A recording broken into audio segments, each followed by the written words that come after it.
के मानक अपचयन विभव अधिक ऋणात्मक होते हैं। ये क्या होते हैं? अधिक ऋणात्मक। यहाँ साफ साफ लिखा होगा।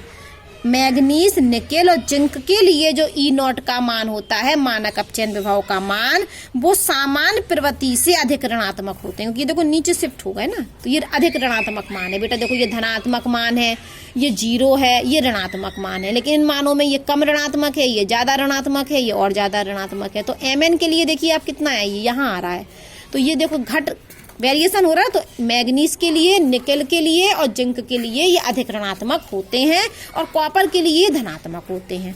ठीक है, अब हमको क्वेश्चन पढ़ना है कि जो Cr+2 है, देखो बेटा यहाँ देखो क्या किया गया कि एक धातु थी जो Mn+2 आयन में रूपांतरण हो रहा था, तो हमें थर्मोकेमिकल पैरामीटर्स और मानक इलेक्ट्रॉन विभव के लिए सारणी दी गई थी। तो इस सारणी में हमने देखा कि मानक इलेक्ट्रॉन विभव के मान ऋणात्मक है, सिर्फ कॉपर को छोड़कर। तो कॉपर का धनात्मक होता है मानक इलेक्ट्रॉन विभव, और उसके कारण दिए गए थे, संभावित कारण, कि इनकी कण एंथैल्पी ज्यादा होती है और हाइड्रेशन एनर्जी कम होती है, इस वजह से कॉपर का मान धनात्मक होता है। फिर मैंने कहा कि कॉपर का मान धनात्मक है, इसीलिए कॉपर अम्लों से हाइड्रोजन गैस को मुक्त नहीं कर पाती है। फिर मैंने यहाँ बताया आपको कि जिसका अपचयन विभव का मान ज्यादा होता है उसका अपचयन होता है। तो यदि जिंक का HCl से अभिक्रिया कराएंगे तो हाइड्रोजन गैस मुक्त होगी, क्योंकि जिंक का मानक अपचयन विभव ऋणात्मक है और हाइड्रोजन का धनात्मक है। तो हाइड्रोजन का मान ज्यादा है जिंक से, इसलिए हाइड्रोजन का अपचयन होगा। तो देखो अपचयन हो गया, +1 से 0 हो गया। जबकि कॉपर HCl से अभिक्रिया करके हाइड्रोजन गैस को मुक्त नहीं करती है। क्यों? क्योंकि कॉपर का धनात्मक मान है और हाइड्रोजन का 0 है। तो यहाँ 0 और 0.3 में कौन बड़ा? 0.34। तो ये कॉपर का मान धनात्मक है, तो ये मान ज्यादा है, तो यहाँ क्या होना चाहिए? कॉपर का अपचयन। यदि ये हाइड्रोजन गैस हम बना रहे तो ये 0 हो रही ऑक्सीकरण अवस्था, कितने से? +1 से 0 हो रही। तो इसका मतलब हाइड्रोजन का अपचयन हो रहा, जबकि हमको हाइड्रोजन का अपचयन नहीं होना है। किसका अपचयन होना है? कॉपर का। इसलिए ये अभिक्रिया नहीं होती है, कॉपर अम्लों से हाइड्रोजन को मुक्त नहीं करता। फिर हमने आपको पढ़ाया कि ग्राफ से हमें दिख रहा है कि मैग्नीज, निकेल और जिंक के जो मानक इलेक्ट्रॉन विभव हैं वो अधिक ऋणात्मक होते हैं। देखो ये शिफ्ट हुए ना, शिफ्ट हुए मतलब नीचे आ रहा है। नीचे कैसे मान है? अधिक ऋणात्मक। ये धनात्मक मान, ये 0 मान, ये सारे नेगेटिव। लेकिन जैसे जैसे हम ऊपर से नीचे आ रहे हैं तो ये क्या होते जा रहा है? नेगेटिव, ऋणात्मक मान होते जा रहे हैं। क्या होते जा रहे हैं? ऋणात्मक मान। इतना हमने आपको पढ़ा दिया। अब हम आपको पढ़ा रहे हैं कि जो कॉपर +2 है वो अपचायक है, और जबकि Mn जो +3 है वो ऑक्सीकारक है, जबकि दोनों का विन्यास क्या है? D4 है। तो ऐसा क्यों होता है?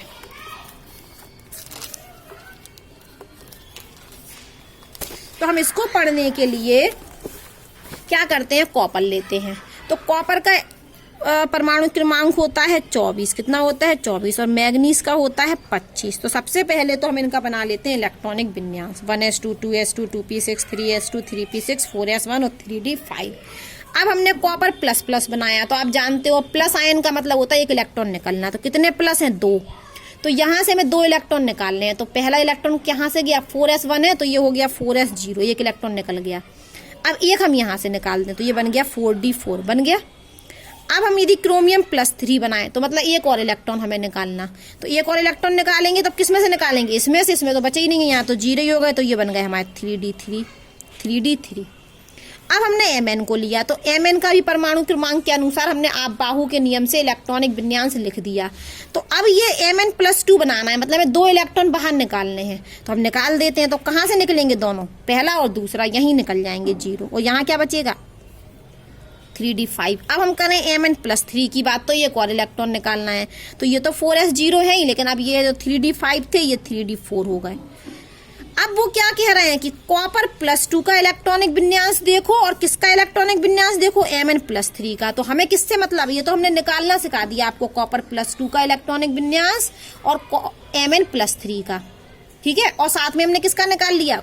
कॉपर +3 भी निकाल लिया और Mn+2 भी निकाल लिया। ठीक है, अब वो कह रहे हैं कि दोनों के D4 है, तो हम चेक भी तो कर लें। कॉपर +2 देखें, कॉपर +2 का D4 है भी कि नहीं है? तो कॉपर +2 देखा हमने, देखो हाँ ये D4 है।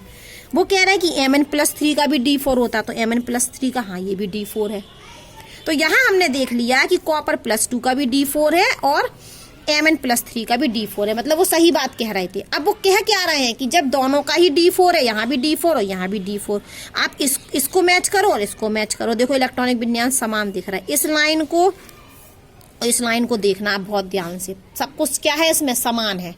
देख लीजिए 1s2 2s2 2p6 3s2 3p6 4s0 3d4, यहाँ भी देखिए 1s2 2s2 2p6 3s2 3p6 4s2 3d4, सब कुछ समान है। तो इलेक्ट्रॉनिक विन्यास ये क्या है, समान। 3d4 यहाँ भी है, 3d4 यहाँ भी है, तो कॉपर+2 का भी 3d4 है और Mn+3 का भी 3d4 है। तो वो कह रहे हैं कि जब एक सा इलेक्ट्रॉनिक विन्यास है, इसका भी 3d4 है, इसका भी 3d4 है, तो ये अपचायक की तरह व्यवहार करता है कॉपर प्लस और Mn+3 ऑक्सीकारक की तरह व्यवहार करता है। ऐसा क्यों होता है? तो कारण सुनिए आप। कारण में क्या है कि यदि हमको अपचायक क्या होते, जो अपना अपचयन करें और दूसरा का क्या कर दें, ऑक्सीकरण, दूसरों को क्या कर दें, ऑक्सीकृत। तो ऑक्सीकृत कर दें मतलब एक इलेक्ट्रॉन, ऑक्सीकरण का अर्थ होता है इलेक्ट्रॉन निकलना, लिख लेना।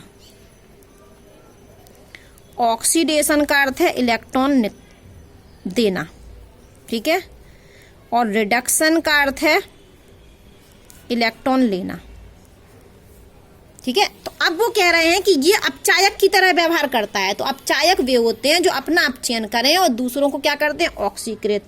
तो यदि ये अपचायक क्या करते हैं, अपचायक वे होते हैं, ध्यान से सुनिए, गलत बोल दिया, अपचायक वे होते हैं जो दूसरों को अपचयित करें और अपना ऑक्सीकरण करें। ऑक्सीकारक वे होते हैं जो दूसरों को ऑक्सीकृत करें और अपना क्या करें, अपचयन। तो अब हम बात कर रहे हैं अपचायक की। वो किताब कह रही है कि क्वेश्चन कह रहा है कि कॉपर++2 क्या है, अपचायक। तो ये अपचायक है तो इसका मतलब इसका खुद का क्या होने वाला है, ऑक्सीडेशन, क्योंकि अपचायक क्या होते हैं, दूसरों को अपचयित करते हैं और अपना क्या करते हैं, ऑक्सीकरण। तो ये कॉपर+2 यदि अपचायक है तो इसका खुद का क्या होगा, ऑक्सीडेशन, और ऑक्सीडेशन का मतलब है इलेक्ट्रॉन देना।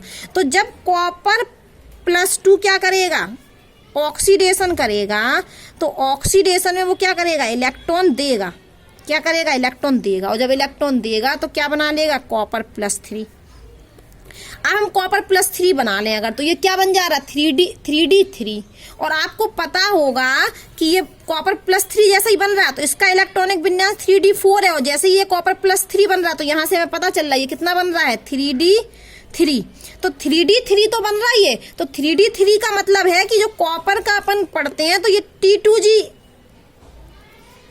T2G और EG होती हैं, दो ऊर्जा स्तर। तो T2G में जो 3D होता है वो स्टेबल होता है। 3D क्या होता है, स्टेबल। तो ये क्या है, स्टेबल, मतलब कॉपर+2 कॉपर+3 बनाना चाहेगा क्योंकि वो क्या है, स्टेबल है।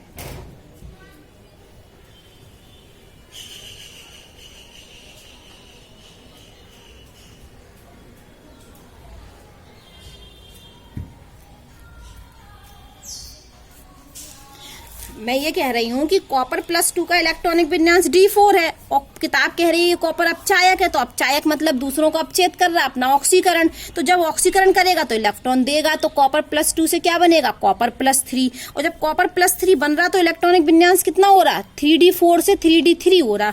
तो 3d4 से क्या हो रहा, 3d3। अब हम ये कह रहे हैं कि जो 3d3 होता है कॉपर का, वो T2G में 3D क्या होता है, स्टेबल होता है। तो स्टेबल होना चाहेगा ना, तो इसलिए ये क्या होता है, अपचायक की तरह व्यवहार करता है, कॉपर+2 और कॉपर+3 में चला जाता है, इसी कारण से। अब किताब कह रही है कि Mn+3 क्या करना है, Mn+3 ऑक्सीकारक की तरह व्यवहार कर रहा है, तो दूसरों का ऑक्सीकरण करेगा तो अपना क्या करेगा, अपचयन। और अब देखो अपचयन का मतलब होता है इलेक्ट्रॉन लेना।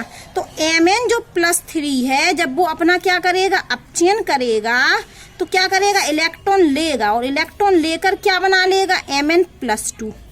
अब हम देखें कि यदि ये Mn+3 से Mn+2 में जा रहा, Mn+3 से Mn+2 में जा रहा है, Mn+3 का कितना है, Mn+3 का 3d4 और यहाँ कितना बन रहा है, 3d5। तो आप ये भी जानते हो, तो ये तो हाफ फिल्ड है, 1 2 4 5, तो ये क्या है, हमारी हाफ फिल्ड। और हाफ फिल्ड क्या होता है, स्टेबल होता है। तो Mn में वो D4 से यदि Mn+3 से Mn+2 में जाएगा तो वो क्या हो रहा है, स्टेबल हो रहा है। और स्टेबल में हमने क्या मान के चले थे कि ये ऑक्सीकारक है। यदि ये ऑक्सीकारक है तो इसका अपचयन होगा। अपचयन का मतलब ये इलेक्ट्रॉन लेगा तो इलेक्ट्रॉन लेके क्या बनाएगा, Mn+2 बनाएगा। देखो इलेक्ट्रॉन ले लिया, Mn+2 बनाया, तो ये व्यवस्था कैसी होती है हमारी, स्थायी। तो स्थायी होना चाहेगा, इसलिए मतलब Mn+3 ऑक्सीकारक है। और यदि हम Cr+2 को अपचायक मान रहे हैं तो ये दूसरों को अपचेद कर रहा, अपना ऑक्सीकरण कर रहा। तो Cr+2 यदि अपचायक है तो ये ऑक्सीडेशन करेगा, ऑक्सीकरण करेगा तो इलेक्ट्रॉन देगा। इलेक्ट्रॉन दे के क्या बना लेगा, Cr+3। और हमने कहा कि Cr+3 में जो 3d3 है, तो आप कहोगे मैडम ये तो हाफ फील्ड नहीं है, ये क्यों स्टेबल है? क्योंकि यहाँ पर क्या होता है, ये d ऑर्बिटल, जो d ऑर्बिटल होती है वो क्या होती है, इस तरीके से स्प्लिट हो जाती है। क्या हो जाती है, स्प्लिट हो जाती है। देखिए इस तरीके से स्प्लिट हो जाती है।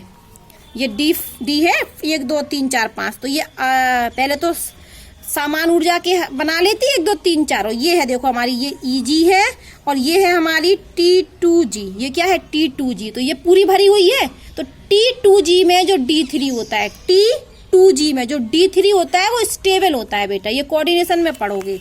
तो यदि ये D3 बन रहा तो ये T2G में क्या है, स्टेबल है। इसलिए Cr+2 से Cr+3 बनना स्टेबल में जा रहा है तो बनता है। तो Cr+2 से Cr+3 का मतलब है उसका ऑक्सीकरण हो रहा, और खुद का ऑक्सीकरण हो रहा है, इसलिए वो किसकी तरह व्यवहार करेगा, अपचायक की तरह।